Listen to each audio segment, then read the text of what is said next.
Hello! Hi friends. Welcome back to our channel Bujjulu talks. అందరూ ఎలా ఉన్నారు? మేమైతే చాలా బాగున్నాము. బాబోయ్! ఈరోజైతే ఒక్క 1 అవర్ లేట్‌గా లేచానండి. మా బుడ్డిదైతే నాకు పగల చుక్కలు చూపించిందండి. నేనైతే రోజు నైటే ఫ్లోర్ అయితే మాఫ్ చేసుకుంటాను. దానివల్ల అయితే నాకు మార్నింగ్‌కి చెత్త ఏమీ ఉండదు. ఇద్దరు చిన్న పిల్లలు కదా! మార్నింగ్ చేస్తే తొక్కుతూ ఉంటారని నైటే మాఫ్ పెడతాను. కొంచెం కోల్డ్‌గా ఉండి లేట్‌గా లేచానండి. ఇంకెప్పుడు లెయ్యగూడదనేలాగా చేసేసింది మా బుడ్డిదైతే. ఇంకెప్పుడైనా మార్నింగ్ లేచేయాలండి. ఓకే. మార్నింగ్ అయితే టిఫిన్ చేసేసి మా పెద్ద బుజ్జినైతే స్కూల్‌కి పంపించాను. అప్పటికి మా చిన్నది లేచి ఇల్లంతా బుడ్డీలు పోసి రచ్చ రచ్చ చేసింది. అందుకే అవన్నీ ఎత్తి వాళ్ళ బాస్కెట్‌లో వేసి కసువైతే చిమ్ముతున్నానండి. ఆ చిమ్మేటప్పుడు గూడా చీపురు కావాలని గోల గోల చేస్తుంది. ఇంటి ముందు వరండాలో కూడా కసువు చిమ్ముతుంటే మా బుడ్డిది చెప్పులన్నీ కింద వేసి గోలంటే గోలండి. మొత్తానికైతే కసువు చిమ్మేశాను. వాటర్‌తో అయితే మొత్తం కడిగేశాను. తర్వాత అంతా తుడుచుకున్నానండి.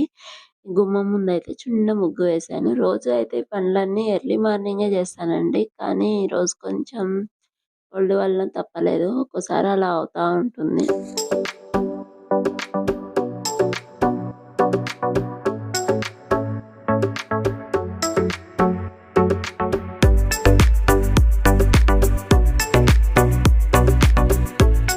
ఇంకా ఇక్కడైతే పాలు కాయడం కోసమని ఒక గిన్నె తీసుకొని పాలు పోస్తున్నాను. కొంచెం ఒక టీ గ్లాస్ పైన వాటర్ అయితే కలుపుతానండి. ఇవి మా బుజ్జి వాళ్ళ కోసం. వీళ్ళకి నేను చక్కెర బదులు కలకండ యూజ్ చేస్తాను. కలకండ అయితే చలువ అనేసి బాడీకి. నెక్స్ట్ అయితే బెండకాయ ఫ్రై చేద్దాం అనుకుంటున్నా. దీనికోసం అయితే బెండకాయలని క్లాత్ తీసుకొని తుడుచుకున్నాక కట్ చేస్తాను. దీనివలన అయితే ఫ్రై చేసినప్పుడు కర్రీ జిగురు జిగురుగా ఉండదండి. ఇప్పుడే బియ్యం కూడా పొయ్యి మీద పెట్టేశాను కడిగి.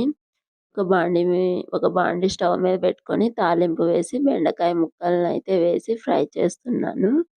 నెక్స్ట్ అయితే ఉప్పు, పసుపు వేస్తానండి స్టార్టింగ్‌లోనే. ఇప్పటికే అన్నం అయితే ఇంకా పొంగొచ్చేసిందండి. దాన్ని వంపేసి ఇంకా ఎగరబెడుతున్నాను. ఇంకా ఈ ఫ్రైలోకైతే ఒక ఆనియన్‌ని చిన్న ముక్కలుగా కట్ చేసి వేస్తున్నాను. ఈ కొంచెం ఫ్రై అయ్యాక నేను వెల్లుల్లి కారం అనేది ముందే చేసి పెట్టుకుంటానండి. ఒక వారం సరిపడా. అన్ని ఫ్రైల్లోకి యూజ్ చేయొచ్చు. దాన్నయితే ఇప్పుడు ఈ ఫ్రైలోకి వేస్తున్నాను.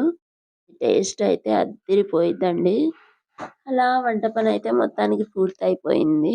ఇంకా ఈవినింగ్ స్నాక్ కోసమని ఒక మొక్కజొన్న కంకి అయితే ఒలుస్తున్నానండి. దీనిపైన తోలు ఒలుస్తుంటే నాకొక పొడుపు కథ గుర్తుకు రాకుండా ఉంది. అదేంటి ఎన్నో బట్టలు కలది ముత్యాలు సంథింగ్ ఏదో అలా వస్తుందండి. నాకైతే గుర్తుకు రావట్లేదు. మీలో ఎవరికైనా తెలిసుంటే కామెంట్‌లో చెప్పండి. దీన్ని ఒలవడానికైతే ఒక ఈజీ ప్రాసెస్ ఉందండి. ఫస్ట్ అయితే ఒక లైన్ స్పూన్‌తో తీసామంటే మిగతావి ఈజీగా వచ్చేస్తాయి. చూస్తున్నారు కదా! ఇలా అయితే ఈజీగా తీసేయొచ్చు. విత్తనాలన్నీ ఫాస్ట్‌గా ఒలిచేయొచ్చు. నాకు అలవాటుందండి. నిద్ర లేచాకే విడిచిన బట్టలన్నీ అయితే మిషన్‌కేసేస్తాను. దాని పనైతే అది చేస్తుంది. నా పని నేను గూడా చేసుకోవచ్చు కదా! దాని తర్వాత ఒకటి ఆటోమేటిక్‌గా అయిపోతాయి గదా! అందుకే. బట్టలైతే అయ్యాయండి. తీసి ఆరేస్తున్నాను. ఇంకా మా పెద్ద బుజ్జిదైతే స్కూల్ నుండి తీసుకొచ్చే టైం అయితే అయింది. అందుకే తీసుకురావడానికని వెళ్తున్నాను.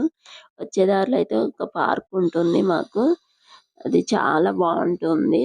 Okay friends. మా వీడియో నచ్చితే ప్లీజ్ లైక్ చేయండి, షేర్ చేయండి, సబ్స్క్రైబ్ చేసుకోండి ఫ్రెండ్స్.